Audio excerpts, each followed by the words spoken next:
नहीं सकते, उसका जो प्रोसेस है कहाँ पर भी कोई भी कर नहीं सकता, चाहे इसका हो कि कोई दूसरा संस्था हो, कर भी नहीं सकता।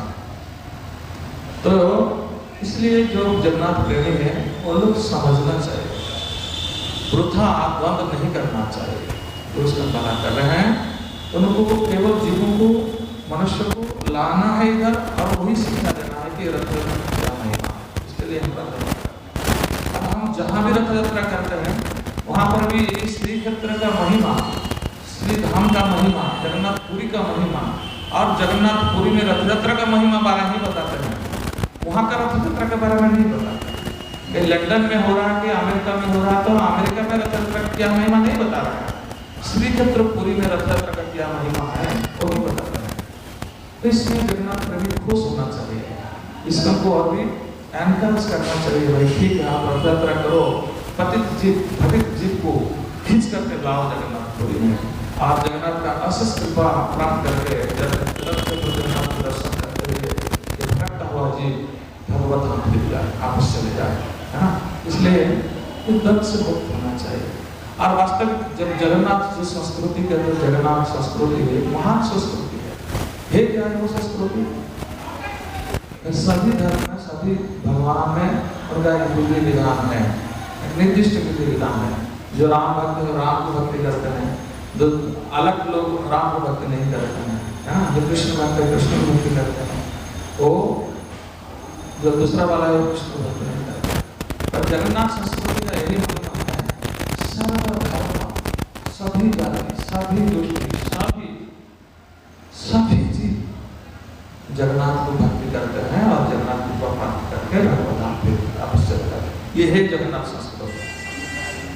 इसमें कोई गोष्ठी नहीं है, कोई संस्था नहीं है, कोई विशेष धर्म अवलंबन नहीं है, सर्वधर्म सम्मिलन है।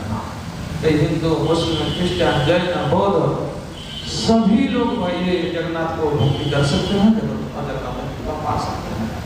फिर यहाँ कहाँ से आ रहा है कि ये जगन्नाथ संस्कृति को मान नहीं रहा है? जगन्नाथ संस्कृति तो व्यापक है, अंतहीन है, उसमें तो सभी मिल जाते हैं, जैसे समुद्र में सभी मिल जाते हैं, इसलिए जगन्नाथ संस्कृति में सभी मिल जाते हैं। इसमें तो कोई गोष्ठी है ही नहीं, उसका कोई सीमा है ही नहीं है, उसका कोई सीमा है ही नहीं, है ना। तो इसलिए जो लोग कहते हैं कि जगन्नाथ संस्कृति को इसका ध्वंस कर रहे हैं, वास्तव में वो जानते भी हैं, क्योंकि वो जगन्नाथ संस्कृति के ऊपर गवेषणा करते हैं, वो जानते हैं कि जगन्नाथ संस्कृति क्या है, फिर भी जो कह रहे हैं ये उनका द्वेष भाव है, नथिंग एल्स, केवल एंजाइटी है, केवल द्वेष भाव है। तो जगन्नाथ संस्कृति विशाल है, इसमें सभी आ सकते हैं, इसलिए तो जगन्नाथ बाहर आते हैं। जो विधि विधान है मंदिर का अंदर करो, लेकिन मैं तो सर्वव्यापक हूँ, मैं तो जगत का नाथ हूँ, मैं पुरी का नाथ नहीं हूँ, मैं केवल उड़िया का नाथ नहीं हूँ, मैं तो केवल हिंदू का नाथ नहीं है। ये कहते हैं हिंदू का सनातन धर्म को नष्ट कर रहा है, जगन्नाथ संस्कृति सनातन धर्म का ऊपर है। सनातन धर्म तो केवल जो तथाकथित हिंदू धर्म को फॉलो करते हैं, और जगन्नाथ संस्कृति सभी को फॉलो करते हैं। बौद्ध वाला भी जगन्नाथ को प्रेम करते हैं, जैन वाला भी जगन्नाथ को प्रेम करते हैं, है ना, मुस्लिम भी जगन्नाथ को प्रेम करते हैं। बहुत सारे भक्त मुस्लिम भक्त है जगन्नाथ का, शास्त्र में लिखा गया है, उनका नाम आंसर किया गया है, भक्तशाला वगैरह, है ना। तो ये सब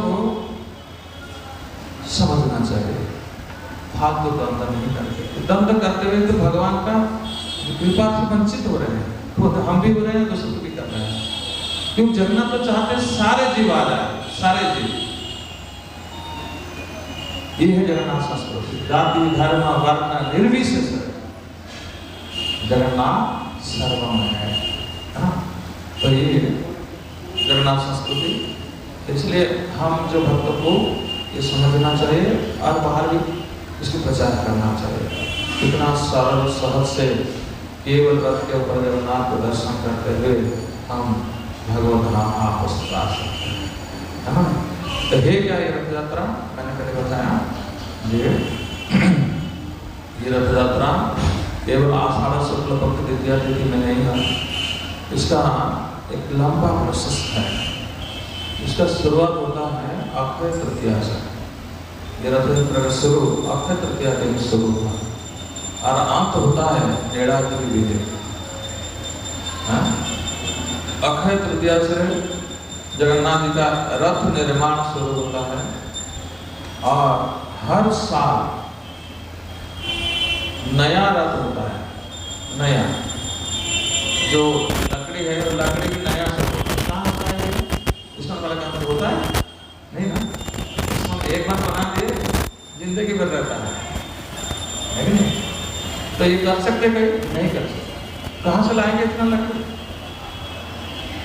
है ना? तो ये जगन्नाथ पुरी में केवल हो सकता है, हो रहा है सालों साल, हजारों साल से चल रहा है, आगे भी हजार साल चलेगा ये प्रोसेस, है ना? इसलिए मैंने कहा कि जो रथ यात्रा है केवल जो जगन्नाथ पुरी में है, कहाँ नहीं, है ना? इसलिए वो रथ निर्माण होता है, वहां से चलता है और बीच में रथ निर्माण से आज तक रथ यात्रा तक बहुत रीति नीति नियम है। जो तिथि में जो कुछ होना है वही होता है। जिस दिन चक्का को फिटिंग करना है उसी दिन होगा, उसी तिथि में। जिसमें चक्का के साथ औरत लगाते हैं जो लंबा उसी दिन में होगा। ऐसा विभिन्न कहाँ नहीं हो सकता है। इसलिए रथ यात्रा का महिमा है कि यहाँ पर रथ के ऊपर जगन्नाथ को दर्शन करने से हमको पुनर्जन्म नहीं होता है। तो फिर आज रथ यात्रा होता है। रथ यात्रा का दिन क्या होता है? भगवान बाहर आते हैं। ये रथ यात्रा का दो कारण है। पहला है गौण कारण, दूसरा है मुख्य कारण। गौण कारण क्या है? ये पतित अनादिकाल से कृष्ण को भूल करके, भगवान को भूल करके, भगवत नाम छोड़ करके ये ब्रह्मांड में दुखालय शाश्वतम ये जगत में पड़ा है। उनको उनका कृपा दृष्टि प्रदान करते हुए सभी को कल्याण करते हुए भगवता में ले जाओ, आपस ले जाओ। ये एक कारण, ये कौन कारण है? मुख्य कारण ये है कि इसके लिए जगन्नाथ को बाहर आना है। मुख्य कारण क्या है? जगन्नाथ श्री मंदिर में बैठते हैं, केवल जगन्नाथ जी जीवों को उनका दुख मिटाने के लिए नहीं है। इसके लिए जगन्नाथ का ये रूप नहीं है। जगन्नाथ का जो ये रूप है कृष्ण साक्षात, जो ये दो सही कृष्ण सही जगन्नाथ है ना, कृष्ण ही साक्षात जगन्नाथ है।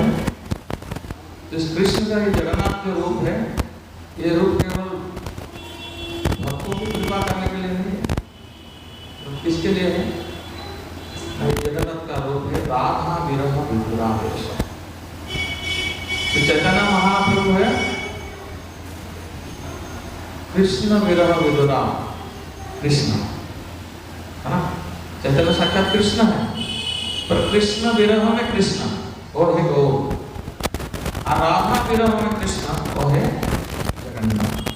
इसलिए कहते हैं राधा विरह विदुरावेश श्री जगन्नाथ, कृष्ण विरह विदुरावेश श्री चैतन्य महाप्रभु। तो चैतन्य महाप्रभु साक्षात कृष्ण और आकर के ये संसार में प्रचार किया, खुद भी आचरण किया, मंत्र रचा। क्या मंत्र?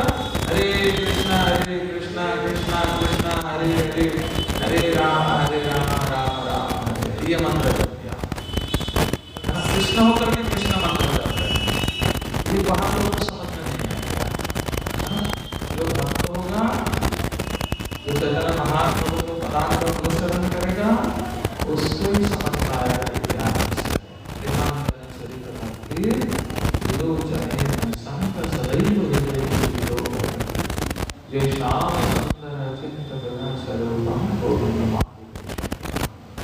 जिसके अंदर प्रेम है, भक्ति बहुत प्रकार की है, कार्य की भक्ति है, ज्ञान भक्ति है।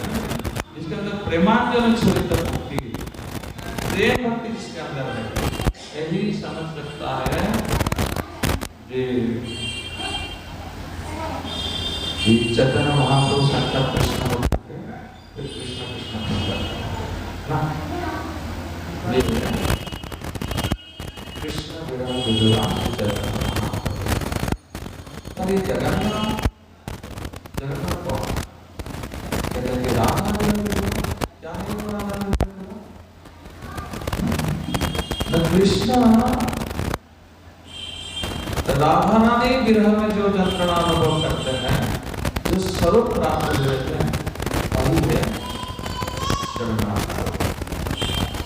और मंदिर के अंदर बैठे वही गाना बजा हमेशा श्री राधा रानी को चिंतन करते हैं। राधा रानी का संग सुख प्राप्त करने के लिए हमेशा प्राकृत कंठ में इतना बड़ा बड़ा आंख करके और देख रहे हैं। ये भक्तों की कृपा करने के लिए नहीं है, भक्तों को तो ऐसे कर देंगे कृपा हो जाएगा, लेकिन इतना बड़ा बड़ा आंखें करने का मूल कारण है, ये इतना आतुर है, इतना व्याकुल है कि राधा रानी का संग प्राप्त करेगा।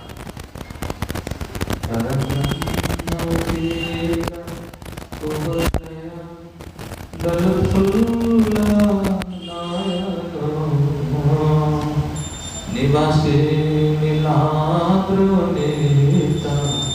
चरणनंता शिवशु रसानंदी राधा सरसम बपुरालिंगन सुख जगन्नाथ स्वामी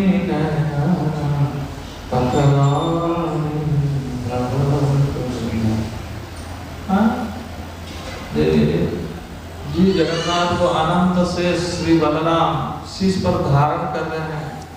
जी परम ब्रह्म जी समुद्र कोल में निवास करते हैं और इतने बड़े बड़े आंखें करके बैठे हैं। इसका रीजन क्या है? केवल रसानंदी राधा सरस बपुरालिंगन, प्रेम भक्ति का पूर्ण भावमयी स्वरूप श्रीमती राधा रानी का संग सुख प्राप्त करने के ये बैठे हैं वहां। परंतु राधा रानी आते ही नहीं, क्योंकि राधा रानी तो वृंदावन है। और ये जो लीलापुरी जहाँ पर जगन्नाथ निवास करते हैं वो तो द्वारका है ना। तो द्वारका में राधा रानी का प्रवेश नहीं है। राधा रानी वृंदावन छोड़कर कहीं नहीं जाते, क्योंकि कंडीशन करके ही वो आए थे। जब कृष्ण बोले राधे चलो जड़ जगत में चलते हैं, राधा रानी बोले नहीं जाऊंगा। क्यों भाई? जहाँ पर गोवर्धन नहीं है, जहाँ पर जमुना जी नहीं है, जहाँ पर वृंदावन नहीं है, वहां मेरा मन सुख प्राप्त नहीं करेगा, तो मैं जड़ जगत में कैसे जाऊं? भगवान कृष्ण बोले कोई बात नहीं, अब चलो सारी व्यवस्था कर देंगे।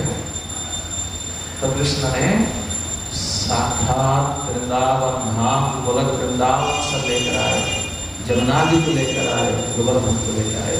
श्री कृष्ण चैतन्य प्रभु जी के दया करी सदाशीय धाम सह अवतरे।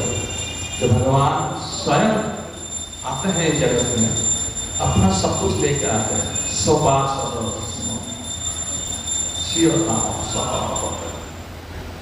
लेके आते हैं।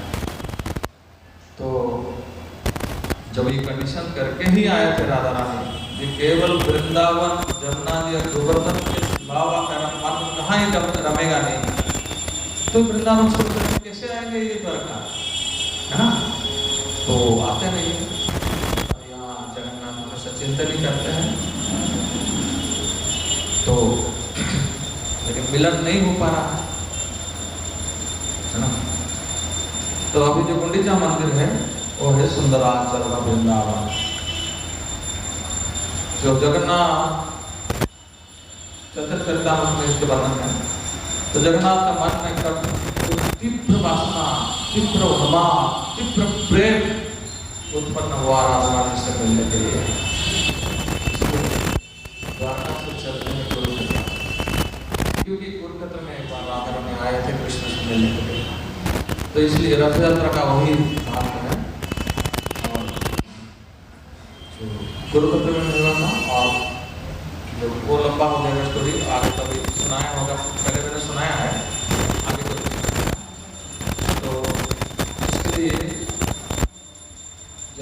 साक्षात चलते हैं कि राधा रानी से मिलने के लिए। वही है रथ यात्रा का महिमा है। कौन है राधा रानी? भक्त श्री राम। तो मैंने पहले बताया इस जगन्नाथ संस्कृति है एक महान संस्कृति है। ये सारे भक्त छूटते हैं, धावित होते हैं जगन्नाथ से मिलने के लिए। पर जगन्नाथ तीव्र कामना, तीव्र प्रेम, तीव्र उन्माद, तीव्र वासना लेकर के धावित हो रहे हैं भक्तों से मिलने के लिए, से मिलने के लिए। तो ये जो ऐसा माटी का जो भाव प्रेम जो रथयात्रा में है, ये संसार कहाँ पर भी नहीं है। इसलिए मुख्य कारण है पूर्ण पुरुषम पूर्ण परमात्मा जीवात्मा से मिलने धावित होते हैं। हम रासलीला में देखे हैं सारे जीवात्मा पूर्णात्मा से परमात्मा से मिलने के लिए धावित होते थे। जब कृष्ण बांसुरी बजाया तो सारे जीवात्मा बांसुरी ध्वनि सुन करके छूटे, सभी प्रकार काम को परित्याग करते हुए कृष्ण से मिलने के लिए धावित होते थे, दौड़ते थे। जो जिस प्रकार था, जिस कंडीशन में था, उसी कंडीशन में धावित होते। कोई गजल लगाया, एक आंखें में लगाया, दूसरा लगाया नहीं, वक्त चला, है ना। कहीं कप साड़ी छाया पहना है तो साड़ी नहीं पहनी है, चलेगी, लेकिन नहीं। कहीं खा रहा था तो भोजन का कटोरा लेके भी चलेगा। तो ये जीवात्मा परमात्मा के प्रति जो प्रेम है, ये प्रकाश है रासलीला। परंतु यहाँ रथ यात्रा क्या है? जगन्नाथ परमात्मा जीवात्मा के प्रति जो भावित है, जो प्रेम है, जो उद्वेग है, ये प्रदर्शन करता है। ये है रथ यात्रा का महिमा है। तो आज रथ यात्रा में भगवान को घूमते झूमते आते हैं। जो अगले लीला कभी सुनाएंगे उसमें क्यों ये झूमते झूमते आते हैं। पंडित विजय कहते हैं हम, ये रीजन क्या है पंडित विजय का? पंडित आए, जगन्नाथ आए, इसको ले जाओ, बैठा दो हम, है ना। ये कैसे मंत्री कोई आता है, हम क्या करते हैं, माला पहना के उसको थोड़ा जय जयकार दे के लेके आते हैं, है कि नहीं। पर यहाँ पर क्या हो रहा है? जगन्नाथ जी को झूमते हुलते नाचते नाचते लेके जा रहा है। इसका रीजन भी है ना। तो जब भी वो पंडित विजय होता है फिर जगन्नाथ रथ के ऊपर बैठते हैं, फिर चलते हैं। कहाँ चलते हैं? सुंदराचल के लिए। पर जो मैंने बोला कि ये कहाँ संभव नहीं है, वही नहीं हो सकता है ये चीज। क्योंकि जब रथ जाता है, जब रथ जाने के पहले जमाना में क्या होता था, ये 6 रथ होता था। अभी तो 3 रथ हम देख रहे हैं, है ना नहीं। पहले 6 रथ होता था। क्यों होता था ना? ये जो रास्ते पर चलते हैं वहाँ बड़ा संख्या है, हॉस्पिटल के पास बड़ा संख्या नाम लिखा गया है, बड़ा संख्या।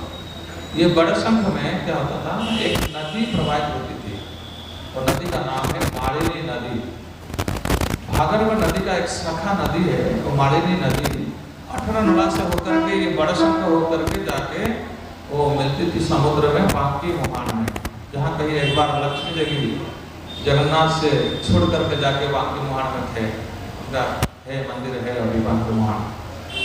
जहाँ हम देखते हैं चक्रतीर्थ है, चक्रतीर्थ से थोड़ा इधर सर्वद्वार तरफ आएंगे, जहाँ पर वो नाला है, अभी नाला क्रॉस करना पड़ता है ना, शहर का पानी बह रही है वहाँ नदी था, समुद्र में मिलता होगा, वो मालिनी नदी है।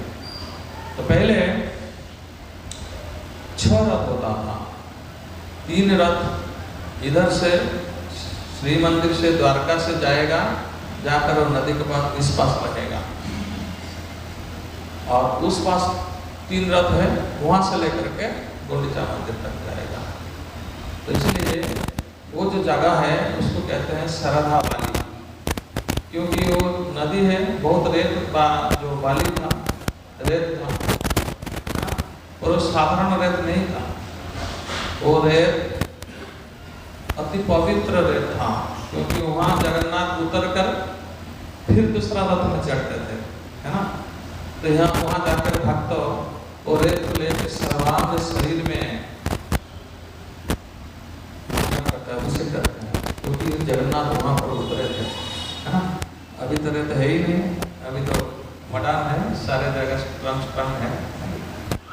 पर बहुत सुंदर भजन भी है वहाँ का सरधा वाली के ऊपर। तो वहाँ वहाँ लीला भी है रथ यात्रा का पंचम दिन में, आज से 5 दिन में वहाँ पर एक लीला है। अभी वो गुंडीचा मंदिर में हो रहा है, पर पहले उधर ही होता था। क्या होता था न, लक्ष्मी जो जगन्नाथ यहाँ पर तो रहते हैं अपना भाई और बहन के साथ मंदिर में, पर साइड में लक्ष्मी जी है, अपना धर्म पत्नी है जगन्नाथ जी की। तो जब ये बोले कि मेरे को जाना है भाई, घूमना है, शरीर भी स्वस्थ नहीं है, बीमार से उठा हूँ, थोड़ा घूम के आता हूँ, परमिशन लेना पड़ता है। अभी तो स्ट्रांग है, पत्नी का परमिशन बिना कुछ नहीं होती है ना। पति कुछ भी करे तो पत्नी का परमिशन जरूरी है। ये अभी नहीं है ये गोलक वृंदावन से है, जगन्नाथ भी परमिशन लेके गए लक्ष्मी जी का। पर लक्ष्मी पूछे कब आओगे, आज जाएगा कल आ जाएगा, ऐसे झूठ बोल के जाते हैं। और पति भी यही करते हैं, है कि ना, बोल के जाता है तो जा रहा हूँ, आ जाएगा भाई, क्यों तो मिलेगा नहीं परमिशन, बोले कुछ तो झूठ बोल के निकल ही जाए, फिर बाद में देखेंगे। तो ये लीला शुरू भगवान से हुआ है। अभी जो जीव कर रहा है जीव का दोष नहीं है, दोष भगवान का है कि नहीं। तो भगवान ने झूठ बोल के गए, बोले ठीक है 1-2 दिन में आ जाएगा। लग बोले ठीक है 2 दिन का बात तो आ ही जाएगा। पर जब देखिए भगवान देव वो आए नहीं। दूसरा दिन गया, तीसरा दिन गया, चौथा दिन गया, आए नहीं। आया क्रोध, इतना छोटे आदमी हो, 2 दिन बोल के 4 दिन गएगा, 5 दिन हो गया, आया ही नहीं। चरम में पहुंच गया क्रोध। स्वाभाविक तो लेडीज का नाक में क्रोध रहता है, हमारा उड़िया में कहते हैं उसका नाक के अंदर क्रोध रहता है, इतना क्रोध होते हैं लेडीज लोग, है ना। पर ये लक्ष्मी से आई है, इनका दोष नहीं है। लक्ष्मी इतना क्रोधित थे तो इतना क्रोध हो गया कि वो गए, कहाँ गए, ढूंढने के लिए। लक्ष्मी जाते हैं जगन्नाथ को ढूंढने के लिए, 5 दिन से कहाँ गया है। जाके पहुँचते हैं नदी के पास, देखते हैं वहाँ रथ ही है, जो रथ पे आया था वही रथ है। उनको पता नहीं वहाँ भी रथ है, लक्ष्मी को पता नहीं है क्यों, तो रथ से आए हैं 3 रथ से। तो वहाँ पहुँच गया, देखा रथ ही है पर बंदा आदमी नहीं है कहाँ जगन्नाथ, देखा इधर उधर कहीं भी नहीं है। आया क्रोध और भी, अच्छा रथ यहाँ रखे कहाँ घूमने चला गया, देखता हूँ क्या करता है। दिया रथ को तोड़ दिया, जगन्नाथ रथ को तोड़ दिया। कैसा होगा देखेगा, ऐसे होता है स्वाभाविक, नॉर्मली अभी भी हो रहा है ऐसे, ठीक है ना।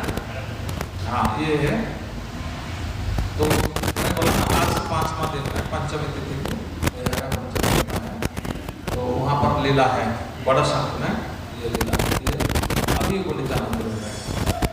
तो हमारा बात उधर था, जो जगन्नाथ रथ पर जाते हैं बड़ा शंख पर, शरदा वाली में उतर कर दूसरा रथ लेकर फिर चलते हैं गुंडीचा मंदिर।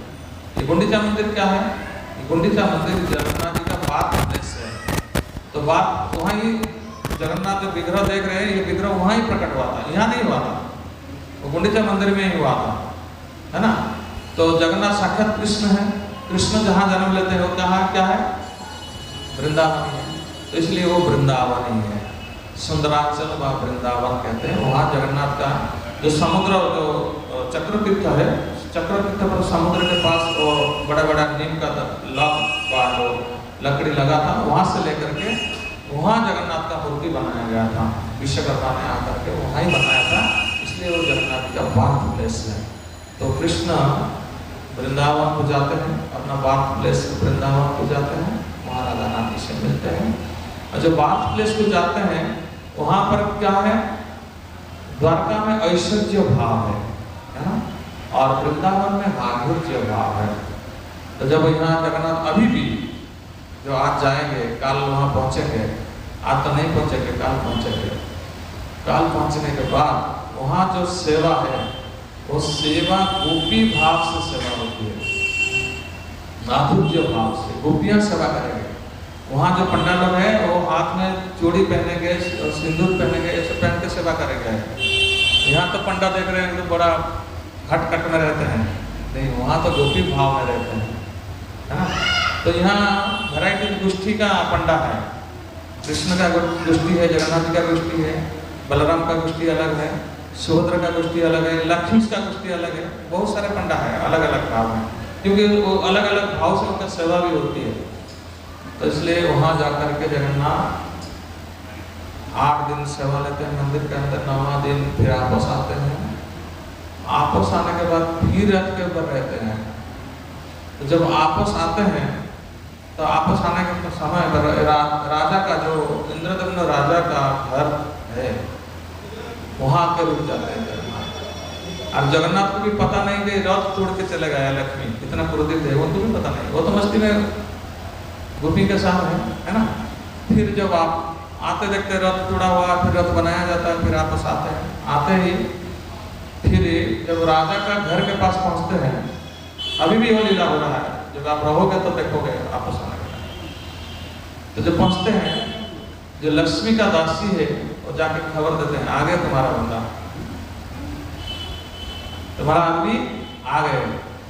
तो लक्ष्मी अपना जो मंदिर से निकल करके आते हैं, मंदिर के अंदर एक है चहानी मंडप है, जो एंट्री करते हैं हम सिंहद्वार में, सिंहद्वार का ऊपर एंट्री करते हैं, छत के ऊपर लेफ्ट तरफ में एक घर है।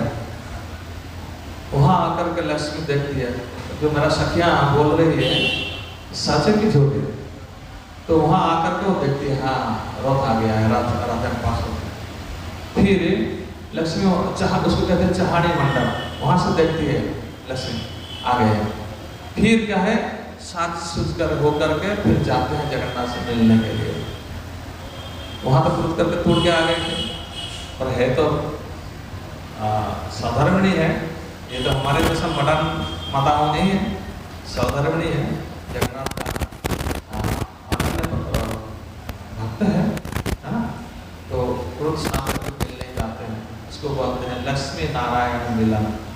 वहाँ होती है वावड़ा का दिन, जो उल्टे रथ होता है उस दिन होता है लक्ष्मी नारायण मिलन, वहाँ मिलन होता है। वहाँ मिल के आते हैं, आरती करते हैं, सब कुछ करते हैं वहाँ। वो जैसे स्वागत किया जाता है पति को, ऐसे स्वागत करते हैं, फिर वापस आते हैं। तो क्रोध शांत नहीं हो रहा, मिलकर तो आए पर क्रोध शांत नहीं हुआ। आ गए जगन्नाथ भी वापस आ गए, फिर वहाँ रुकते हैं। अगले दिन सुनादेश होता है, उसके अगले दिन आधारपणा होता है, उसके अगले दिन है नीलाद्रि विजय। कहाँ होता है? कोई ईश्वर वाला करते हैं ऐसा? कहाँ पर? नहीं ना कर सकते हैं, कर भी नहीं सकते। इसलिए यहाँ का जो रथ यात्रा है, ये वास्तव जो शास्त्र में बताया गया है रथ यात्रा, ये रथ यात्रा अलग है। इस संसार में ब्रह्मांड में, संसार में तो ब्रह्मांड में कहाँ भी नहीं हो सकता है, इसलिए ये रथ यात्रा महिमा होता है। तो जो नीलाद्रि विजय के दिन फिर क्या होता है, जगन्नाथ प्रवेश करेंगे मंदिर के अंदर। बलराम चले जाते हैं और सुभद्रा भी चली जाती है। और जब जगन्नाथ रथ से उतरते हैं तो लक्ष्मी देवी आकर के दरवाजा बंद कर देते हैं, द्वार बंद कर देते हैं। क्रोध शांत नहीं हुआ अभी, बोल के गए 2 दिन, कितने दिन में आपस आ रहे, कैफत देना पड़ेगा ना अभी। कहाँ गए थे भाई? है कि नहीं? गए कहाँ थे? कैफत तो पहले, तो इसलिए दरवाजा बंद कर देते हैं, आने नहीं देते। हाँ, ये भी लीला है। कहाँ होता है इस काम में, नहीं है ना। तो बंद कर देते हैं। फिर जगन्नाथ बड़ा दुखी हो जाते हैं, भाई क्या बात है, क्या चक्कर है, किसका पाला में पड़ गया है। पर हमारा, हम जैसा जीव संसारी लोग ऐसे सोचते हैं किसका पाला में पड़ेगा, और भगवान तो परम आनंद लेते हैं। रस वही से कृष्ण, जगन्नाथ आनंद पाए, ये लीला में आनंद लेते हैं, परम आनंद, क्रोध नहीं होते हैं। हमारा बंदा तो क्रोध हो जाएगा, अच्छा मैंने कमा के दिया है और मैं कहाँ चला गया तो क्या हो गया इसका। है कि नहीं? परंतु भगवान का आनंदमय घन है, परम आनंद लेते हैं, भक्तों का साथ अपना लीला करते हुए आनंद में विभोर हो जाते हैं। वो जगन्नाथ बहुत आनंदित होते हैं, आनंद लेते हुए। फिर बचसा चलता है, लक्ष्मी का पक्ष से पंडालों, जगन्नाथ के पक्ष से पंडालों आपस में कैफतदारी होती है, जवाब सवाल नहीं, ये प्रश्न करते हैं, ये उत्तर देते हैं, चलता है, बहुत समय चलता है। फिर देखते हैं किसी तरह संतुष्ट होने वाले नहीं है। लक्ष्मी का पंडाल लगवा, लक्ष्मी साक्षात लक्ष्मी ही मानो, संतुष्ट नहीं हो रहा है। तो ये एक ट्रिक जो है, एक ट्रिक सभी प्रभु जी को जानना चाहिए, जो भी संसारी करना चाहते हैं। बहुत बड़ा ट्रिक जगन्नाथ दे रहे हैं, है ना। जो संसार में सुखी रहना है पत्नी के साथ, परिवार के साथ, परिवार के साथ तो छोड़ो, पत्नी के साथ अगर सुखी रहना है, मेरा ट्रिक को अपनाना, तब सुखी रहोगे, नहीं तो फिर सुख का चांस नहीं है। है कि नहीं? जैसे कृष्णा गोपियों को कहते हैं, हे गोपियां, तुम लोग का जो प्रेम है वो प्रेम का परिशुद्ध करना मेरे बस में नहीं है, मैं नहीं कर सकता। तुम तो सब कुछ छोड़ कर गए, पति सुतनाया सब कुछ को छोड़ करके जो मुझे जो प्रेम करते हो, ये प्रेम का प्रतिदान मैं नहीं दे सकता, किसी तरह परिशुद्ध नहीं कर सकता। देखो भगवान तो समर्थ नहीं है भक्त का ऋण परिशुद्ध करने के लिए। ये भक्ति का महिमा होता है, केवल हरे कृष्ण मंत्र करने से नहीं होगा। भगवान के प्रति हमारा प्रेम को इतना बढ़ाना पड़ेगा कि भगवान विवश हो जाए, कैसे परिशुद्ध करे ऋण। तो तब कहते हैं कि एक ही रास्ता है, कौन कर रहे हैं? कृष्ण कह रहा है। अभी जगन्नाथ का लीला नहीं, जगन्नाथ का बात नहीं बता, तो कृष्ण कह रहे हैं, क्या कह रहे हैं? देही पद कल्लव होगा। तुम्हारा जो ऋण है, तुम्हारा जो प्रेम है, तुम्हारा जो मेरे प्रति जो श्रद्धा है, भक्ति है, इसके प्रतिदान में मुझे देने के लिए कुछ है ही नहीं है, तो फिर मैं ऋण युक्त हो जाता है। ऋण से मुक्त कैसे होगा? भगवान भी ऋण से डरते हैं, हम तो डरते नहीं। हम तो किसी को ले जाते तो देने का नाम ही नहीं लेते, लेकिन भगवान सोचते हैं कैसे परिशुद्ध करेगा, है ना। तो जिसको जाना है जा सकता है, मैं तो बोलेगा मेरे को डेकोरेट करना है तो जा सकते हैं, और बहुत आगे बढ़ना है बहुत कुछ। तो दही पद पल्लव होगा। हे गोपियां, मुझे ऋण मुक्त करो, मैं ऋण से डूब गया, आपका प्रेम का ऋण में मैंने डूब गया, कर्जा इतना बढ़ गया, मैं शांति से जी नहीं पाएगा जब परिशुद्ध नहीं करेगा। और ये परिशुद्ध करने के लिए मेरे पास है ही नहीं कुछ, एक ही रास्ता है, आप लोग आपका चरण रज, तो चरण रज क्या? साक्षात चरण ही मेरे मस्तक पर रख दो।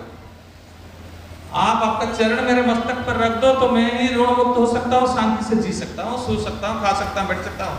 नहीं तो मैं खा ही नहीं सकता हूँ, बैठ नहीं सकता हूँ, क्या करूँ भाई? इसलिए आप आपका पद चरण कमल मेरे मस्तक पर रख दो, मैं ऋण मुक्त हो जाएगा। ये भगवान भक्त के प्रति प्रेम है। भक्त तो प्रेम करते हैं, पर भगवान कैसा प्रेम करते हैं भक्त के साथ? तो कृष्ण ये कहते हैं गोपियों को। इसी प्रकार जब यहाँ पर जगन्नाथ के सामने लक्ष्मी जी तर्क रखते हैं, कहाँ गए थे बोलो भाई, शांत कर नहीं पाते, समझा नहीं पाते, तब जगन्नाथ सोचते हैं भाई कैसे मुक्त होगा। तो क्या करते हैं? बड़े बड़े रसगुल्ला लेके आते हैं और उसको खिलाते हैं, भाई खा लेता है, जो हो गया, और कभी नहीं करेगा आगे, जो बोल के जाएगा वही करेगा, जो ग्रांट करोगे एप्लीकेशन में वही करेगा, दूसरा कुछ नहीं करेगा। इस बात को साथ हो जाए, मीठा खाना लाओ। तो बड़े बड़े रसगुल्ला खिलाते हैं। आप यहाँ भी नीलाद्रि विजय के दिन बरदान में रसगुल्ला ही रसगुल्ला, कुंटल कुंटल रसगुल्ला अभी भी अर्पण होता है, जगन्नाथ को अर्पण होता है। कोई बात नहीं, रसगुल्ला ये लक्ष्मी रसगुल्ला खाते हुए, क्योंकि जब जगन्नाथ का अर्धामृत पान करते हैं, प्रसाद खाते हैं, तो जिसका सारे दुख, सारे कष्ट, सारे दुख, सारे मान, सारे अभिमान सब नष्ट हो जाता है, जल के भस्म हो जाता है। इसी प्रकार जो जगन्नाथ ने अपना जो उचित अर्धामृत दिया, तब लक्ष्मी खाते ही सभी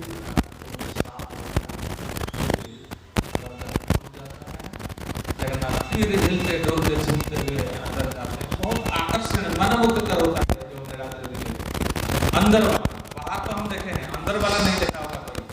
कहीं देखा हो नीलाद्रि जब जगन्नाथ रिटर्न करते हैं अंदर सिंहद्वार के अंदर, वो बहुत मनमुग्ध कर होता है, क्योंकि बाहर तो टाहिया रहता है, टाहिया को खाली देखते हैं हिलता है, अंदर जो जगन्नाथ जब टाहिया खुल जाता है, सिंहद्वार आप जो 22 बात उड़ते उड़ते उड़ता टाहिया खुल ही जाता है, पूरा पूरा लंगा जाते हैं, इतना घूमते घूमते जाते हैं, बहुत मनोमुग्ध कर रहे हैं, बहुत सुंदर, मन भर जाएगा। तब तो देखेगा कि मैंने देखा कुछ रथ के ऊपर जगन्नाथ को देखा है। जब लीलाद्री विजय में जगन्नाथ आपस जाते हुए देखेगा तब सोचेगा कि मैंने कुछ देखा। तो हमारा भगवान है तो ये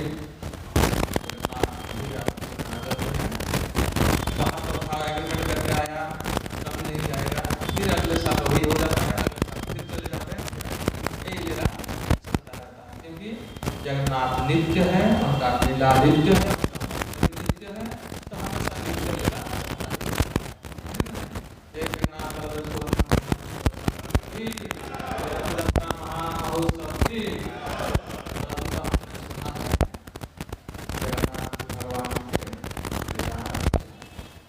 तो जगन्नाथ तब प्रसन्न होते हैं जब उनका भक्तों का गौरव होता है। जगन्नाथ अपने कृष्ण अपने लीला चरित्र इतना प्रसन्न नहीं होते हैं, अपना भक्तों का गौरव करने से ज्यादा खुश होते हैं। और विशेष करके ये जगन्नाथ का भगवान होते हैं, जगन्नाथ तो अपार लीला, बहुत सारे भक्तों के साथ बहुत सारे लीला किया है। आप लोगों ने बहुत सारे लीला सुना भी होगा, दासिया बावली लीला, भक्त सागर लीला, बलराम दास लीला, पर मैं एक वैष्णव शास्त्र में उल्लेखित लीला जो गौड़ीय परंपरा में हमारे वैष्णव परंपरा में जो लीला वो कहेगा, शायद आपने नाम सुना होगा, राजा कुलशेखर, कुलशेखर का नाम सुना होगा। राजा कुलशेखर नाम चैतन्य महाप्रभु का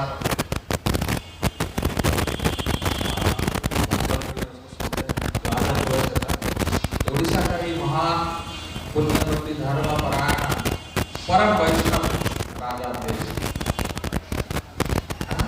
और उड़ीसा का तब कण कण ही जगन्नाथ का भक्त, उड़ीसा का रज भी जगन्नाथ को प्रेम करता है ना।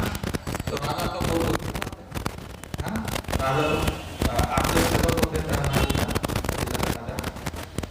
तो ये राजा कुलशेखर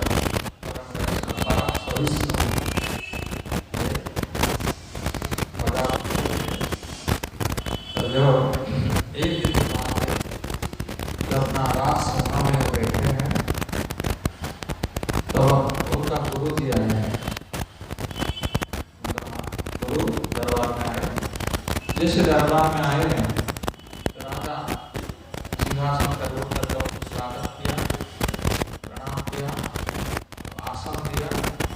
आसन देने के बाद तो प्रार्थना किया, गुरु जी आप जगन्नाथ कथा सुनाइए, भागवत चर्चा हो, क्योंकि वैष्णव तो एक ही काम है, कभी महान साधु संत मिल जाते हैं, गुरु मिल जाते हैं तो उनसे भागवत कथा ही सुनते हैं। तो ये तो परम वैष्णव भी थे, तो गुरु जी को प्राप्त होते हुए तो प्रार्थना किया, निवेदन किया, जगन्नाथ कथा सुनाई। और उनका गुरु जी जगन्नाथ लीला श्रवण करें तो उसी समय एक कीड़ा आकर के राजा का बाल में बैठ गया, यहाँ मस्तक में बैठ गया यहाँ। तो जैसे बैठ गया बार बार बैठा तो भागने की कोशिश की, भागता नहीं। तो राजा ने क्या किया, हाथ में ऐसे उसको हटाया। उसको दूसरा कोई देखा ही नहीं, पर गुरु ने देखा। जब गुरु ने देखा, गुरु अपना कथा सुना रहे थे, तो भले कोई किसी को देखा ना देखे, जो कथा सुनाते हैं उसको सभी देखते हैं, है कि नहीं। आप लोग क्या करते हो तो कोई देखा ना देखे, पर मैं क्या करता हूँ तो सबका नजर है, इसलिए कथा करते कसस रहना पड़ता है। क्योंकि वो दो आंखों में हजारों आंखों को देखता है, पर हजारों आंखें वो दो आंखों को देखता है कि नहीं। तो ऐसे ही गुरु जी ने देखा है, जब राजा ने ऐसे हाथ किया, गुरु जी ने देखा, तत्क्षणात कथा बंद करके सिर को झुका है, नतमस्तक हो गई। तो गुरु, तो राजा ने देखा ये क्या हो गया। राजा भी वैष्णव थे, समझ गए, तो फिर प्रार्थना किया, हे गुरुदेव कृपा करके दास को बताइए मुझसे क्या बात हो गया, जब आप आपका सिर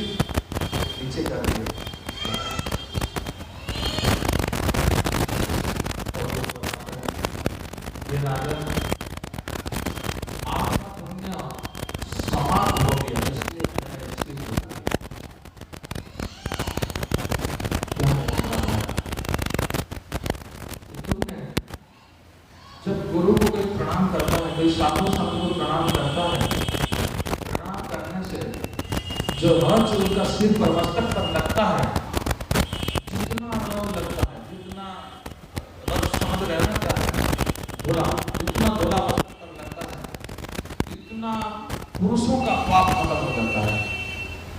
उसका जितना भी पाप है, इतना पाप खत्म हो जाता है। तो आप जब प्रणाम किया, आपका सारे पाप का खत्म ही हो गया था। परंतु आपने क्या कर दिया? आपने वो धूल को निकाल दिया। तो जैसे ही कोई वो धूल को निकाल देता है, जितना धूल गिर जाता है, इतना पुरुषों का पाप उनके अंदर फिर बैठ जाता है, सारे पुण्य खत्म हो जाता है, सारे पाप बैठ जाता है। तो अभी तो आपका पाप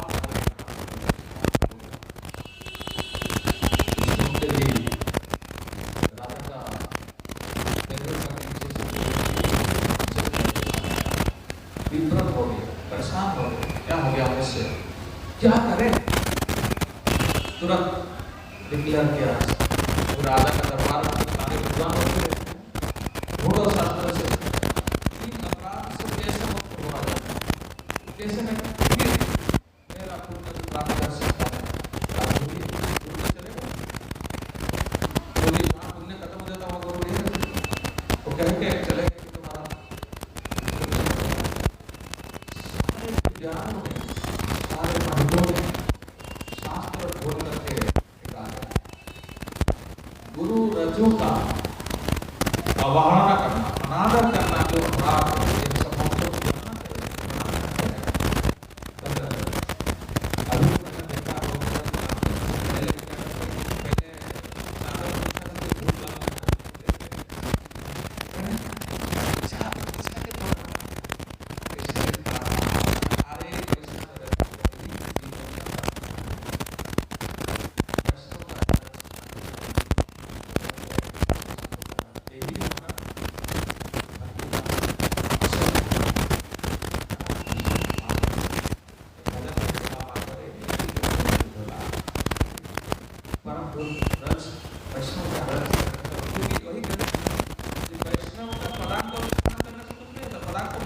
वैष्णव चरण रज बिना माता रजो भी सेका, उनका चरण का चरण छू लेना, पाए लगने से क्या होगा? पाए लगने से कुछ नहीं होने वाला है। चरण रज बिना महत्व पदो रजो भी सेका, महत्व संतो साधु संतों का चरण रज जब तक मस्तक पर नहीं लगता है, नहीं धारण करता है, तब तक हमारे भक्ति नहीं हो सकता है भगवान, है ना? जब राजा रघुगण जाते थे, भरत महाराज उनको एक है नाम, तो यहाँ सब ढूंढ के निकाले।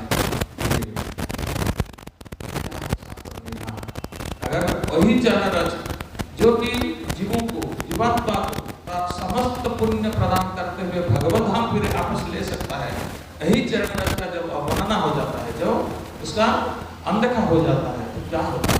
शास्त्र निर्देश, निर्देश को देख के पंडित लोगों ने उनका विभाग कैसे पता है राजा को, इतना भयानक था वो शास्त्र, वो प्रायश्चित, और प्रायश्चित इतना भयानक था, राजा का समर्थ में बोलने के लिए पंडित लोग समर्थ नहीं हो रहे, समर्थ नहीं हो रहे, राजा समर्थ हुए।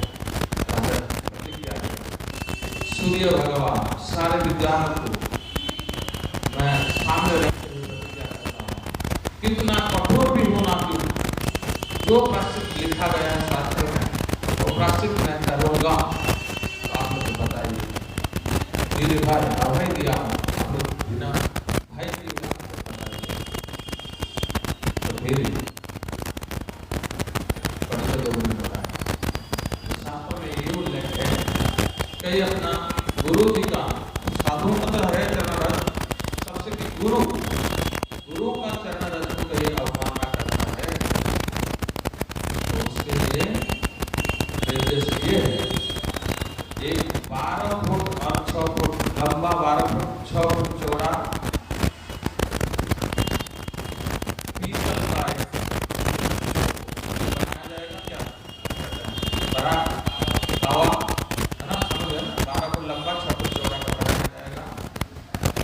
4 खंभे के ऊपर उसको रखा जाएगा, नीचे से आग जलाया जाएगा, ये आग से वो उत्तप्त होकर के रेड हो जाएगा, मतलब वो भी जलेगा।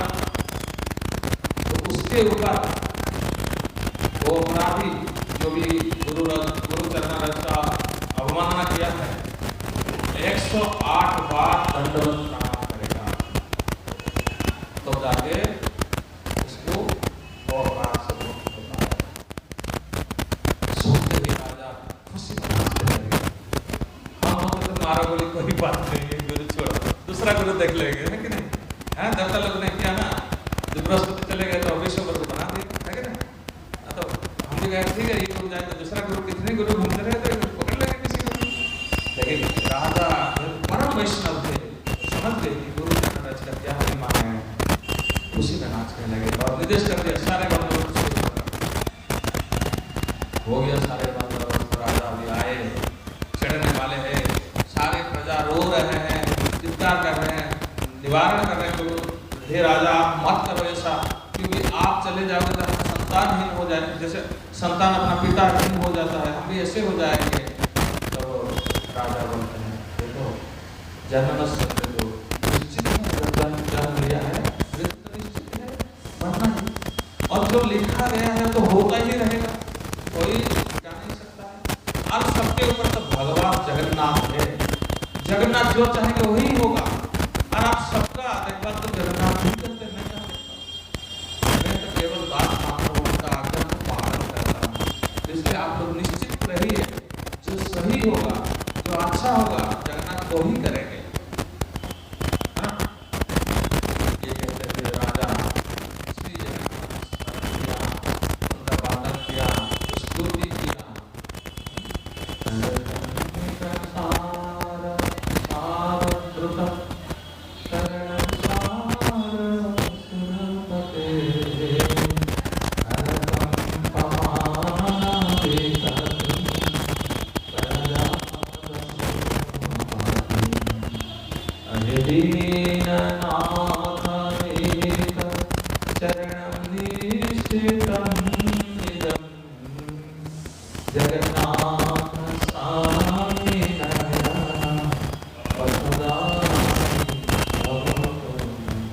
हे सर्वरक्षक धर्मपालक सर्वगति को पोषण करने वाले श्री जगन्नाथ, सभी पापों को मुक्ति देने वाले जगन्नाथ, मेरा जो पाप हुआ उसके लिए दंड विधान आपने ही शास्त्र रचना किया, आपने ही दंड विधान किया है।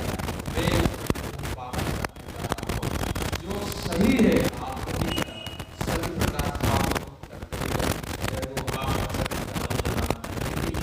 करते हुए उसमें होगा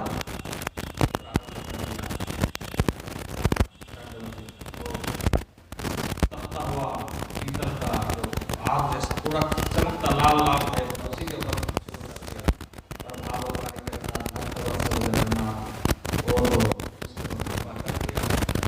उसको तो कुछ पता ही नहीं चल रहा, शीतल हो गया, जलता रहा है। तो राजा शीतलता को अनुभव कर रहे हैं, वो करते रहते 36 हो गया। कितना करना है? 108 ही करना है। जब 36 हो गया था तो ब्रह्मांड हिलने लगा, पूरा हिलने लगा, कंपने लगा, सारा देवता देवादेवी दर्शन होकर क्या हो रहा है। तब जगन्नाथ रह नहीं पाए, ब्राह्मण वेश धारण करते हुए आए, आकर के उसको मुझसे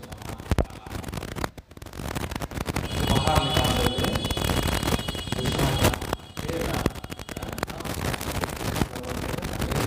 कभी विनाश नहीं होता है। भगवान कृष्ण जगन्नाथ जो एक बार आश्रम ले लेता है तो वो तो हमेशा दिन रात उसी को सोचते रहते हैं। जैसे मेरा भक्त, हम तो थोड़ा करके थक जाते हैं, पर भगवान थकते नहीं, चाहते कि कैसे मेरा भक्त करेगा। जैसे ही जगन्नाथ ब्राह्मण देश में आकर के राजा कुलशेखर को अपना प्रेम प्रदान किया। ये जगन्नाथ हमारे लिए जगन्नाथ देखते हैं, देख बड़े बड़े आगे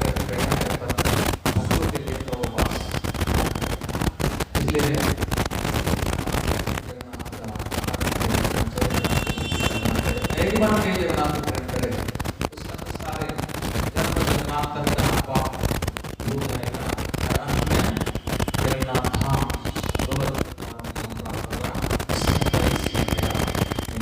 जय जगन्नाथ महारानी की, भगवान जगन्नाथ की।